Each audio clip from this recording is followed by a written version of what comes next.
Pour le vote de dimanche, dans cette cantine, nous devrons mettre à disposition l'ensemble du matériel de vote.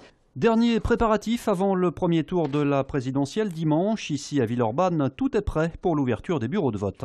Le service élection se charge effectivement de recruter les secrétaires des bureaux de vote.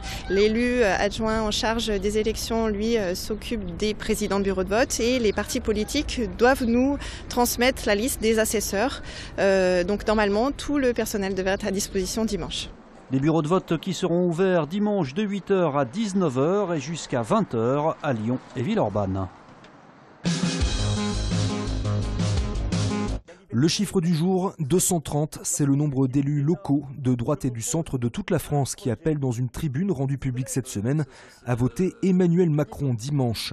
Parmi eux, plus de 70 maires, conseillers municipaux, départementaux ou encore régionaux d'Auvergne-Rhône-Alpes.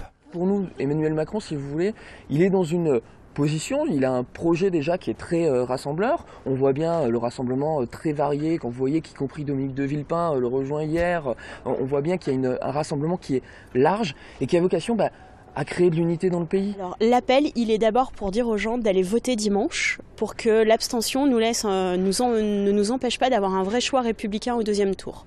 Et aujourd'hui, le programme d'Emmanuel Macron, il est ce qui va permettre à la France de se réunir, malgré les différences qu'on peut avoir les uns les autres. Et donc ce côté positif-là, pour moi, est essentiel. Un président, ça ne doit pas être le président de la dépression, ça doit être le président de l'espoir. Mais au-delà de la capacité de rassemblement d'Emmanuel Macron, c'est l'idée de redessiner le paysage politique en France qui séduit ses élus. Sur notre nation, on a toujours eu des problèmes, on va dire, c'est droite-gauche tout le temps.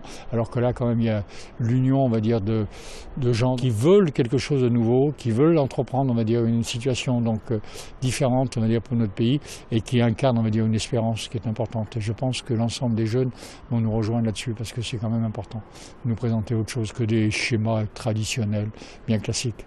Selon les derniers sondages, Emmanuel Macron serait crédité de 24% des intentions de vote au premier tour.